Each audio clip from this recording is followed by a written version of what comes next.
Donc bonjour à tous, merci Thibaut pour cette introduction.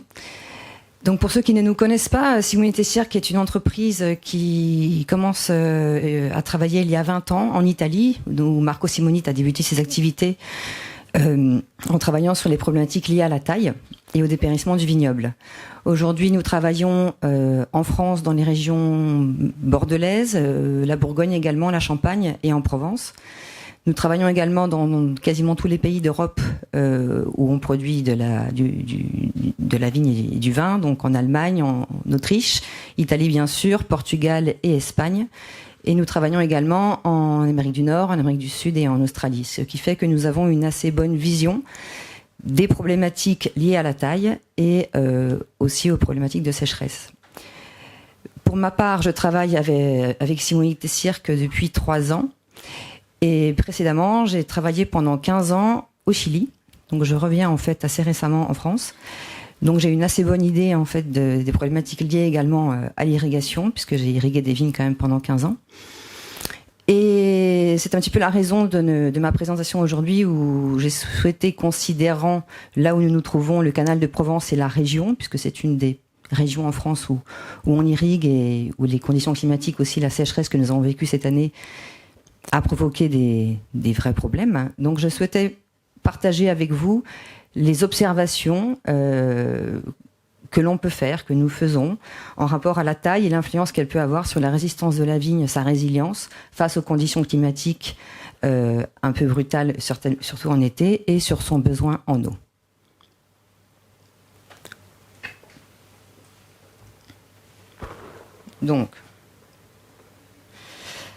Donc les photos qui vont suivre sont prises principalement à Bordeaux et en Bourgogne, puisqu'en fait nous travaillons à la fois donc sur les tailles longues comme sur les tailles courtes, en fait sur tous les modes de conduite possibles. Et ce à quoi nous sommes confrontés dans le monde entier, c'est ce genre de pieds qui sont très atteints par le dessèchement. Donc c'est toujours assez impressionnant quand on voit ces coupes de pieds. Donc le dessèchement que nous observons, comme vous le savez, la vigne est une liane, donc sa façon à elle de cicatriser lorsqu'on fait une coupe, c'est de dessécher à l'intérieur du bois. Donc les pratiques de taille qui sont faites aujourd'hui dans le monde entier, que ce soit sur les tailles courtes ou sur les tailles longues, amènent aux mêmes problématiques, à savoir un dessèchement assez important à l'intérieur des pieds, lequel peut générer, suivant la sensibilité des cépages, le développement de l'esca, ou de divers types de champignons, puisque si on prend les cas de l'Amérique latine, par exemple en Argentine ou au Chili, il n'y a pas d'esca, en fait ce ne sont pas les mêmes complexes de champignons, mais les dommages sont exactement les mêmes, donc avec un dépérissement très important des pieds.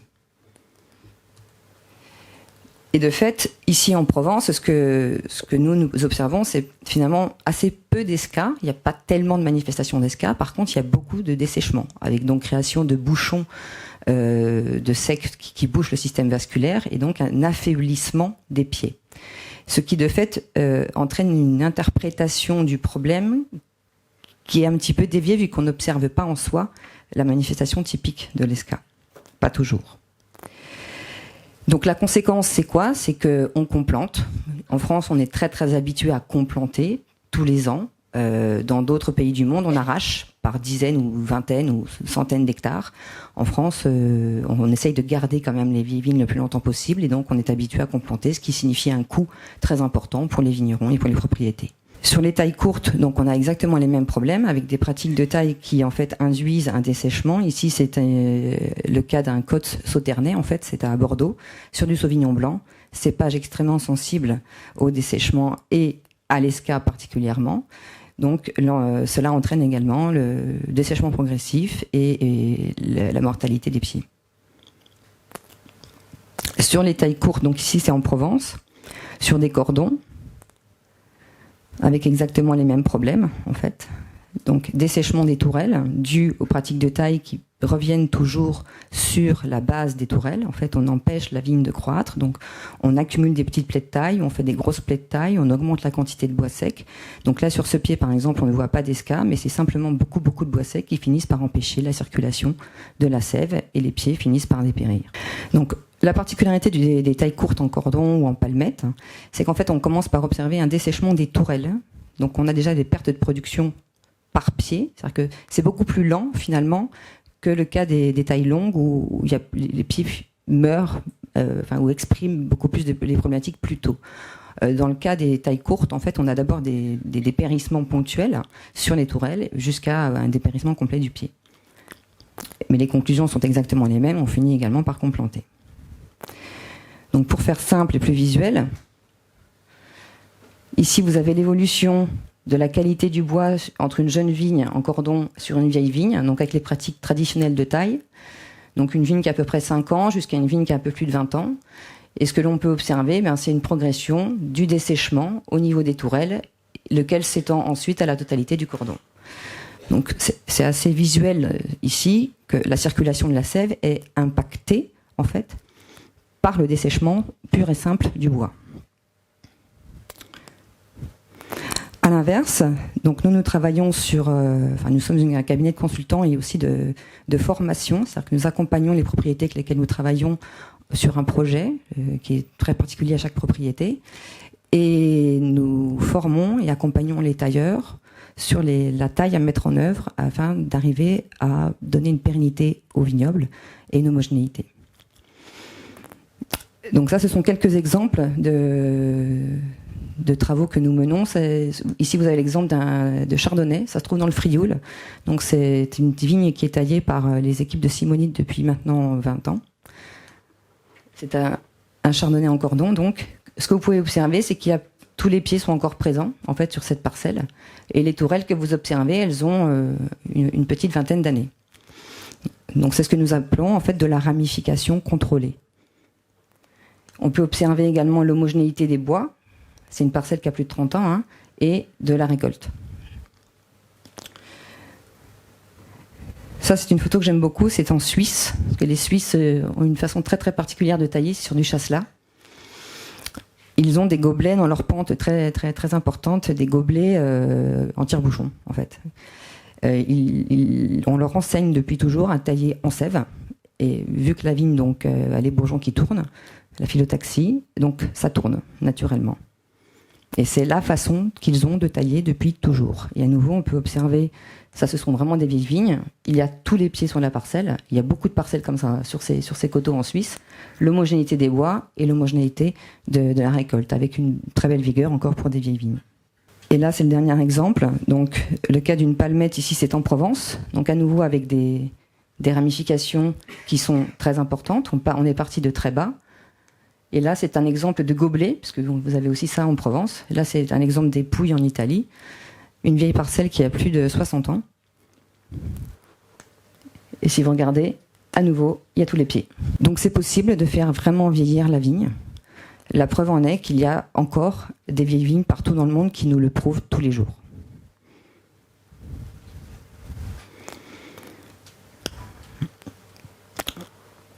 Et c'est bien, et ce que l'on observe sur toutes ces vieilles vignes, c'est qu'effectivement, il y a une formation de bois progressive qui s'est faite au cours des années et qui fait qu'on arrive à donner une pérennité au vignoble.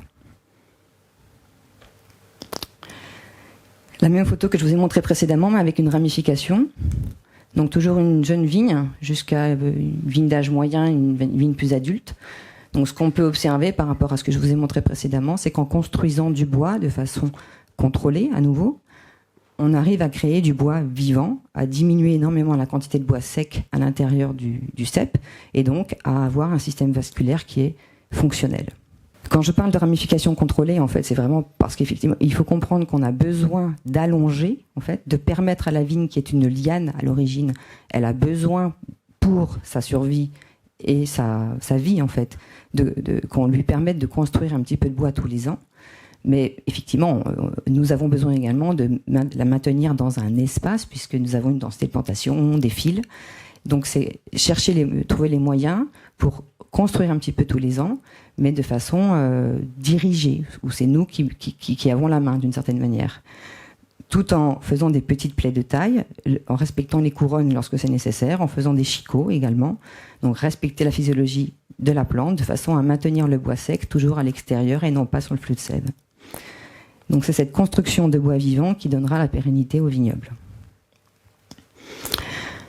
Donc nous sommes toujours en fait en recherche permanente, on se pose en permanence beaucoup de questions et on recherche des moyens d'améliorer et de diminuer la quantité de plaies de taille que l'on fait lors de la formation des pieds notamment, pour leur donner une forme, une architecture le plus tôt possible avec le minimum de plaies de taille.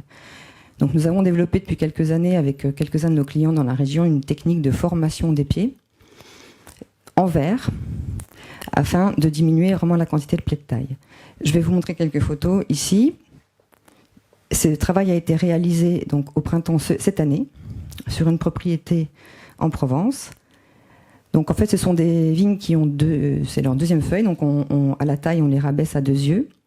Au premier épamprage, en fait, on sélectionne une première pousse, laquelle est décapitée assez tôt, afin de permettre le départ des entrecœurs. Un petit peu plus tard, donc quelques semaines plus tard, les entrecœurs ont poussé, donc on les sélectionne et on les attache. Là, c'est dans le cadre de la formation d'une palmette. Donc je vous rassure, on n'effeuille pas toutes les plantes comme ça. Là, c'était vraiment pour le cas de la photo. Et consécutivement, en fait, on va sélectionner les nouveaux entrecœurs qui vont repartir sur ces entrecœurs. On demande à la vigne de débourrer 3 fois dans la saison. Et le résultat, ça c'est la photo a été prise au mois de septembre ou octobre, on arrive à ça. Donc ça, tout ce que vous voyez, ce sont que des entrecœurs. Tout ça. Ça, ce sont des entrecœurs. Et là aussi, ce sont des entrecœurs. Donc là, en fait, on peut déjà placer les tourelles sur les entrecœurs cette année à la taille en ce moment. Donc l'avantage de cette technique, c'est qu'en fait, on n'a absolument aucune plaie de taille. Sur le flux, on est complètement en sève et on n'a aucune plaie de taille sur la formation et l'installation de l'architecture du pied. Donc ça, c'est vraiment super intéressant. Ça nous permet également de former finalement en 4 mois, ça nous prend 4 à 5 mois sur la saison. En une seule année, en fait, on arrive à former le pied. Donc la difficulté, comme je dis, il n'y a pas de plaie de taille, tout le travail se fait en verre, en plusieurs étapes. Par contre, on a besoin de vigueur pour faire ça. Je vous dis, il faut que la vigne elle débourre 3 fois dans la saison, donc on ne peut pas faire ça n'importe où, il faut être conscient. Donc je précise que la notion de vigueur est quelque chose d'extrêmement régional en fait.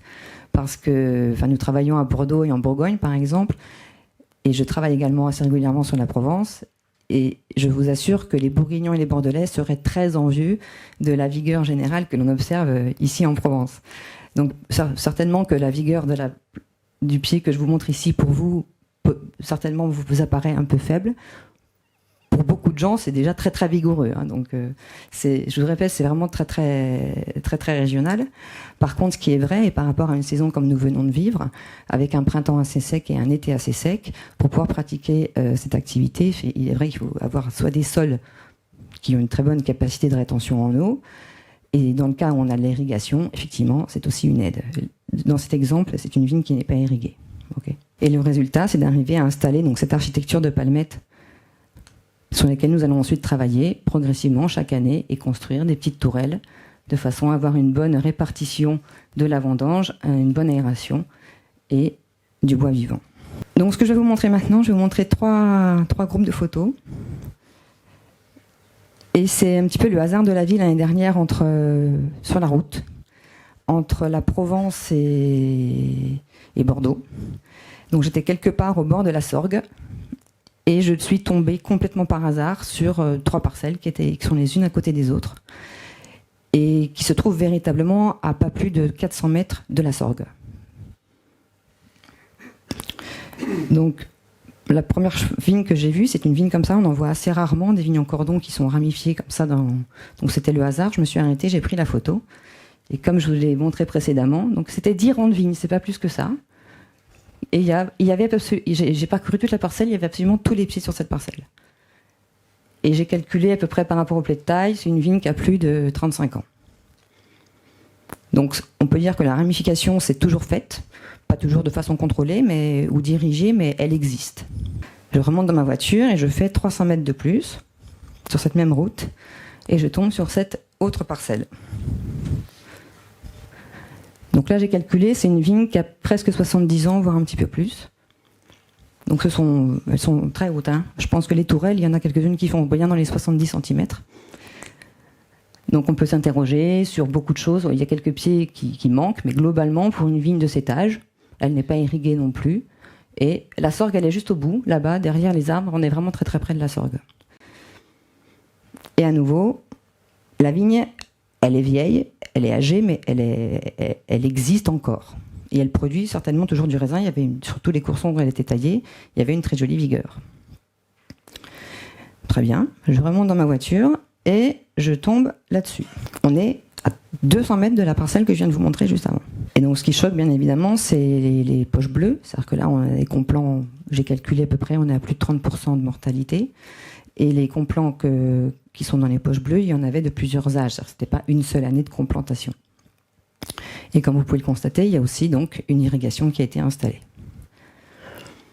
Donc pourquoi je vous montre ça? Parce que après 15 ans au Chili, moi, quand je revenais en France une fois par an, les Français avaient l'habitude de me dire « Oui, mais vous, c'est facile, en Amérique latine, vous avez l'irrigation, avec de l'irrigation, on peut tout faire. C'est tellement facile de faire de la vigne avec de l'eau. » Vu les difficultés qu'on peut avoir avec de l'irrigation, je n'étais pas tellement d'accord avec cette analyse. Et surtout, moi, ce que je voyais au Chili, c'est qu'on irrigue effectivement. Et le fait d'irriguer, et le fait de ne pas voir, c'est un petit peu comme ce que je vous expliquais précédemment, ça n'est pas de l'esca que l'on voit, c'est juste on voit des pieds qui dépérissent, qui deviennent de plus en plus faibles. On voit des pieds qui meurent, et donc on ne comprend pas tellement pourquoi les vignes elles sont faibles. Donc l'analyse, et c'est ce que je peux discuter avec certains vignerons ici en France, c'est un petit peu la même. Ils me disent non mais c'est parce que j'ai pas dû mettre assez de fertilisants, c'est parce que ça doit manquer d'eau. Donc on cherche des raisons au dépérissement du vignoble, parce que lorsque vous avez beaucoup de dessèchement et pas de champignons, ce qui est quand même pas mal le cas sur vos cépages ici, en fait on n'a pas les manifestations de dépérissement par esca. Par contre, on voit des vignes qui sont de plus en plus faibles. Donc naturellement vous vous posez la question, mais il y a quelque chose que j'ai pas bien fait. J'ai pas dû mettre assez de ci ou de ça, ou peut-être il faudrait que je mette de l'eau. Donc sur cette parcelle, très certainement que voilà, le monsieur, le vigneron a vu ces vignes qui meurent. Certainement que l'irrigation est installée aussi pour favoriser les complants. Mais il y a un moment, il y a cette réflexion est-ce qu'on a besoin de mettre de l'irrigation parce que les plantes ont besoin d'eau? Où est-ce que je mets l'irrigation parce qu'en fait, je vois mon vignoble qui dépérit et je ne sais pas pourquoi il dépérit. Et sur ce cas, vous avez cette photo-là. En fait, c'est certainement une vigne qui était soit en cordon avant, soit en taille longue, très certainement. Elle avait dû commencer à s'allonger, parce que là, on a 2 très grosses coupes sur le tronc. Donc, les très grosses coupes ont été faites de façon très proche du tronc. Et on a repris au milieu pour former un cordon. Donc non seulement la litourelle, elle n'existe pas parce qu'en fait la taille est faite de telle façon qu'on revient en permanence en bas, et ces 2 grosses plaies de taille qui sont là, c'est très sûr que tout le tronc est déjà très affecté dans son système vasculaire. Donc de toute façon, c'est un pied avec ou sans eau. Il mettra plus ou moins de temps, mais il finira par dépérir quand même. Cette dernière photo que je vais vous montrer, ça vient du Chili. Parce que je la trouve assez significative, c'est de la Carménère, un cépage auquel on n'est pas très habitué chez nous, qui se trouve être particulièrement sensible aux maladies du bois, mais en même temps à la fois résilient, on peut dire, parce que quand vous voyez sur cette photo la quantité de bois mort et d'amadou, donc ça ne manifeste pas de l'esca, ce ne sont pas les mêmes champignons, mais il n'y a quasiment plus du tout de bois vivant. Et donc cette tête de saule, dans le cas des tailles longues, donc on revient en permanence sur la tête, où on empêche le développement des bras, donc vous voyez une vigne qui malgré tout, c'est irrigué, qui développe malgré tout un feuillage, pas si mauvais que ça, par contre ça fait très peu de raisins. Et là c'est la même parcelle. C'est-à-dire que ces 2 photos ont été prises le même jour, dans la même parcelle. Et donc là, vous voyez, c'est totalement blanc. Simplement, en fait, au cours du temps, pour une raison inconnu, le tailleur qui a toujours taillé cette plante a toujours laissé courir, comme on dit chez nous. Il n'a jamais voulu revenir, il l'a laissé courir. Donc la conséquence, c'est une ramification, certes, qui n'est pas très contrôlée, mais qui a le mérite d'exister. Et ce qu'on observe, 1, le bois il est vivant, 2, on a vraiment un feuillage, vous pouvez constater, qui est beaucoup plus actif, et on a surtout du raisin. Donc la question par rapport à l'irrigation, et à l'importance d'avoir un système vasculaire qui soit fonctionnel, c'est l'irrigation, elle a un coût. C'est-à-dire que d'abord, il faut installer un système d'irrigation, chose qui n'est pas gratuite. 2, l'eau a aussi un coût et elle a une valeur. Moi, j'étais au Chili il y a encore 3 semaines. Ils sont en train de vivre leur 2e année d'extrême sécheresse. Et aujourd'hui, on en est au stade, on a pourtant la cordillère des Andes qui est à côté. Il y a encore 5 ans, personne là-bas ne se posait la question de la disponibilité en eau. Aujourd'hui, et cet hiver, ils ont tous descendu les puits de 40 à 50 mètres de profondeur de plus. Et là, on a des pertes de débit énormes mensuelles sur tant l'eau qui vient des canaux depuis la cordillère, tant sur les nappes. Donc aujourd'hui, il se pose vraiment la question de la disponibilité en eau. Donc la France est gérée de façon très différente par rapport à cette irrigation. Malgré tout, il faut vraiment prendre conscience de sa valeur. Elle a un coût, certes, mais elle a aussi une valeur. Donc lorsque on irrigue une vigne, vous comprendrez bien qu'un pied comme ça et un pied comme ça, il ne vous rapporte pas la même chose par rapport à l'investissement que vous avez mis en matière d'irrigation, tant le coût de l'installation que l'eau. Donc, et en matière de rentabilité pure et simple de production elle-même, ben un pied comme ça, il est là. Donc le problème de l'irrigation, c'est qu'effectivement on soutient, parce qu'il est toujours là ce pied, et il fait toujours des feuilles. Vous lui enlevez, moi j'ai vu ce que j'ai vu au mois de janvier, donc vu qu'on peut beaucoup moins irriguer que d'habitude, en fait tous ces pieds-là, ils sont véritablement en train de mourir. Mais en fait c'est un pied qui a le mérite d'exister, mais qui n'est pas en fait productif. Donc par rapport à l'eau, il est raisonnable de penser qu'en fait la taille, si vous voulez, a quand même une influence, et que lorsqu'on commence à être dans des situations irrigantes, chose qui est tout à fait commode et très intéressant dans des situations de sécheresse, il est d'autant plus important d'avoir des pieds qui soient vraiment efficaces sur leur assimilation en eau. Donc pour conclure, selon notre expérience et les longues années d'observation et de travail avec nos différents clients, donc la ramification pour nous, donc, que nous appelons contrôlée, est nécessaire quel que soit le mode de conduite, afin d'assurer la pérennité des pieds et du vignoble, ainsi que la constance de la production d'un point de vue qualitatif et quantitatif, en fonction des besoins de chaque propriété. Nous pouvons travailler avec des petits rendements comme avec des grands rendements, c'est pas du tout un souci, mais il faut avoir une structure et une architecture de la plante qui puisse la soutenir, et afin d'assurer également l'homogénéité des bois et de la récolte. Comme je vous l'ai montré, donc, il est raisonnable de s'interroger sur l'importance d'un système vasculaire intègre et pleinement fonctionnel.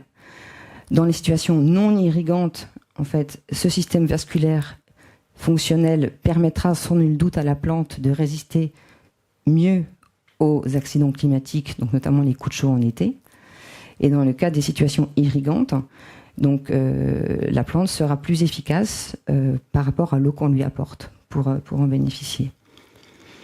Et donc, pour arriver à faire ce travail de ramification, afin de ne pas se laisser déborder par la plante, en fait, il est important effectivement de reformer ou de retravailler avec les équipes de taille. Je pense que vous êtes tous exposés aux mêmes problèmes que les autres régions de France ou les régions du monde. Nous avons du personnel qui est de moins en moins qualifié ou qui ne l'est plus. Et donc, il faut revenir à former les équipes de taille pour arriver à reconstruire ces pieds, à leur donner une forme, une architecture logique par rapport à vos besoins. Et donc, cela nécessite un vrai travail auprès des vignerons, tant pour la formation des pieds que pour les vignes en production.